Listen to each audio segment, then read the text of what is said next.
Hi Leo, Karen here. I know after some time I'm doing a reading. I'm looking at your energies for, I'm looking at our energies for August because I'm also a Leo. Now, what I'm getting here, there are some new energies coming through. For those of us who've done a lot of work over the past couple of years, this is kind of like a, excuse me, it's kind of like we're coming to a completion, a new cycle is coming through. Because there's new energies coming in. Because the first card I get is basically where you're standing, where we're standing at the moment, is Two of Pentacles. Generally, twos are decisions, making decisions. Now it is decision time with the new energies coming through. It's kind of like, well, I can see the new energies coming in and I know what I need to do to help move forward with those energies. And there's also some old energies that are still sort of floating around. And again, we sort of know what to do with the old energies and allow them to transmute out. Hence why the Pentacles are in kind of like a figure 8. Because there's going to be a little bit of time of backwards and forwards. You know, we're sort of dealing with the new energies, allowing them to move forward. And also dealing with the old energies and allowing them to transmute into the new. So it does take time. The usual ups and downs of life will occur, and that will be instrumental in allowing these new energies to form and formulate into our future, creating a wonderful future. Now, there's going to be people, the next card is kind of like asking, well, I've asked what is going to help bring those energies through. Now, the answer is people.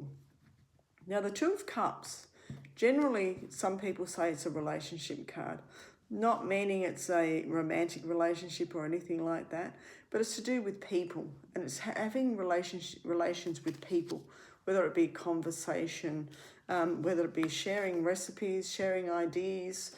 Some people are going to come in and they're going to help give you the advice you need to help move you forward. A lot of the time we see a lot of ourselves in other people. Other people come up just like messengers. And what they do, they come in, they confront themselves in front of us. And it's up to us to discern why they're there. Are they here as messengers? Are they here to show us something about ourselves? Is there something that we can learn from these people? I mean, of course, they're learning from us as well. They're probably basically saying the same thing. Why are you standing in front of me? Are you here for a message from me, or are you here to give me a message that I need to help me transmute the energy? Kind of like a transactional relationship. That's how I see the Two of Cups. Because the cups is us. We're the vessel. It's whatever is poured into our vessel. A lot of the time, when we want goodness poured in our vessel, we surround ourselves with good people, good things, and that helps fill up our cup. And when our cup is full, we can then help others. So what blocks, another question I ask is what blocks that we still have that will hinder us in the month of August? Now, who came up? I'm going to say who, not what, is the Queen of Swords. Again, that shows that we're dealing with old energies and we're sort of our discernment is coming through. So it's a matter of saying, well, what do we need to move forward with in August? What skills, what people, what tasks do we need to do to move forward, and what don't we need? Again, we're still working with the balance of moving forward and leaving things in the past, so to speak, but they sort of seemingly transmute into new things.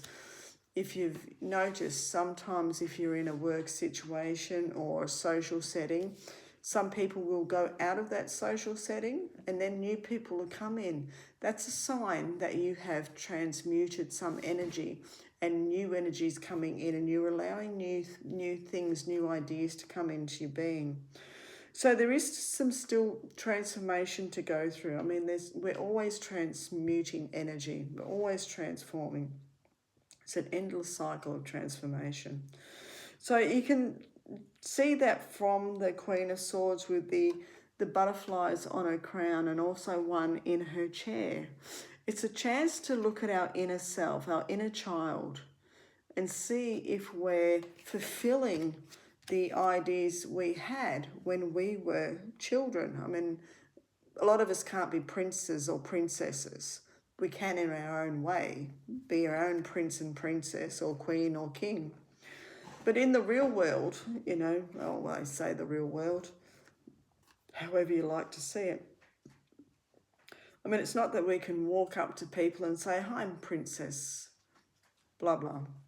You can if you want, but, you know, a lot of people will see that as being weird. But it's about standing your ground and saying, well, this is what I wanted in, you know, my inner child wants to, you know, have fun, be frivolous sometimes, not be so serious. You know, there's times for the seriousness and there's times for fun. And this is another thing that we need to discern. You know, where are the boundaries? What boundaries are we setting? Are we allowing cutting like some slack so that we can have some fun instead of being serious and, you know, working on the future and cleaning up the past? Is this something that we need to do? But the next question here is, how do we remove the block? You know, if we have a block here about being too serious and not allowing fun in our lives, how do we remove this block? Now, what I have here is the Nine of Cups. Now, by removing the block here, it's about having the knowledge. This is all our experiences.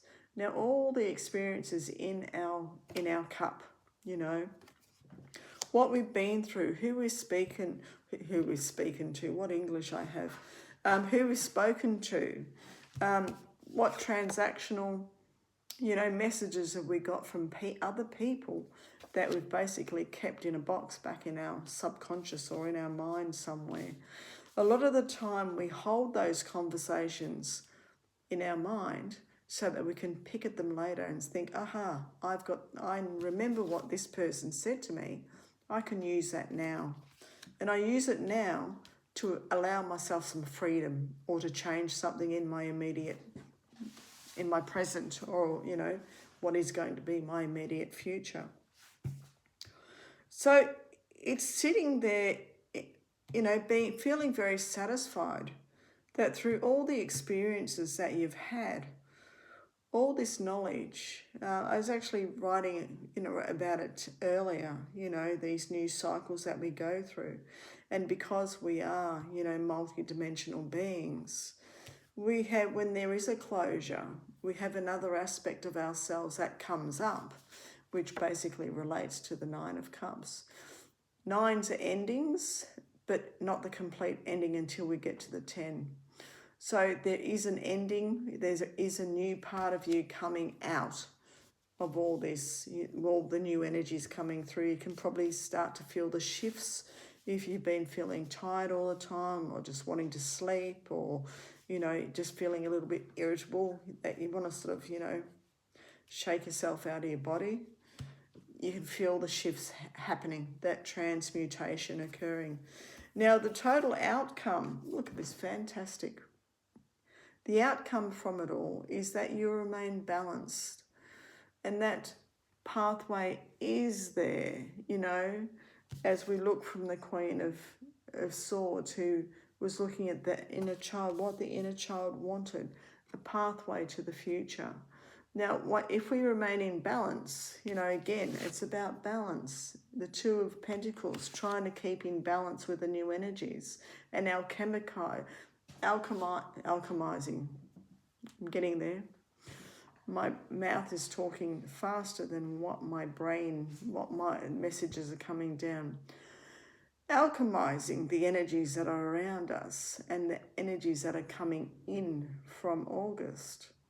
Then that new pathway will be shining brightly. The light will be shining on that pathway to allow you to basically see where you need to go. It'll show you the pitfalls. It'll show you the, you know, the pathway to get where you need to go. So guidance is there for you. it's a matter of, you know, basically living in two worlds, living in the spiritual world and living in the physical world. And it's standing on the principles that you initially had when you had this dream and that you wanted so long ago. So let's get some confirming cards and see what content. Okay, this one wants to jump out. We've got a couple of cards here that want to jump out. Okay, 5 of Voices. This always is a weird card. I mean, it looks like this is sort of gouging her eye out. I don't know why, but let me have a look. We've got the 5 of Voices with the eye gouges and the Knight of Voices. Sorry, I've just got to let the cat in, and I bet you he'll jump up on the table when I get back. Oh, hello. Yeah, it's cold. Cold out there.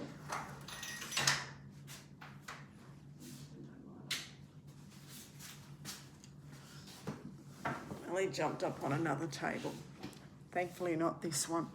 Okay, so let's have a look at the confirming cards that are coming through. So the 5 of Voices, it's almost like, you know, you've split yourself in half. There's some yoga poses down there, and there's some olive, dangling an olive branch. Isn't it some peace, you know? Let me hold out, I'll hold out give you the olive branch for some peace. 5 of Voices is basically the 5 of Swords. Now the 5 of Swords to me is almost like the ego coming in, you know, trying to play the game of competitor, be competitive. Now it's the ego coming through, and the ego will do stuff like that, or basically the ego fights to the death basically, because it just doesn't want to be transmuted, doesn't want to be left behind. And it takes a bit for you to really work on the ego till you get the ego in a pliable state. So the ego will work with you, but it takes a lot of internal battles to sort of get to that, you know, to get your thumb right on top of it to where it gets to a point of saying, okay, I'll do what you want me to do. I won't fight you anymore because, you know, you understand me more now than you did previously, where I can get away with a lot more things. I could fool you into a lot more things. But whereas now the ego works with you, it does become your ally. Now, holding an olive branch out basically means peace. Here's my, you know, my olive branch of peace. I don't want to fight anymore. I don't want to gouge your eyes out anymore where you can't see, you know, what you want to see, because I didn't want you to see it before, because you'd gain more knowledge and understanding of, you know, how I work, how I manipulate you and hurt you. So, and the Knight of Voices coming along, and also Crumpet coming along, it shows that you have a better view of your life. You know, it's kind of like it did come out before, it's kind of like a bird's eye view or a horse eye view of your life and how it's moving forward. And I think that is confirmation there that you're being guided, just like when Temperance came out to show you the path. The path has been lit up. My English is getting better every minute. The pathway's being lit up. And through the work that you have done over the past couple of years, by getting the ego pliable, whether it be through yoga, whether it be through somatic healing, whether it be through Reiki, energy healing, whatever it is, you're not fighting yourself anymore. You're allowing things to happen naturally. You are becoming yourself more naturally now than you did before. So enjoy the horse eye view from the top and the guidance that is coming down for you. It's going to be a wonderful month Leo, and I wish you all the best. So does Crumpet. And let's end it there before he smiles.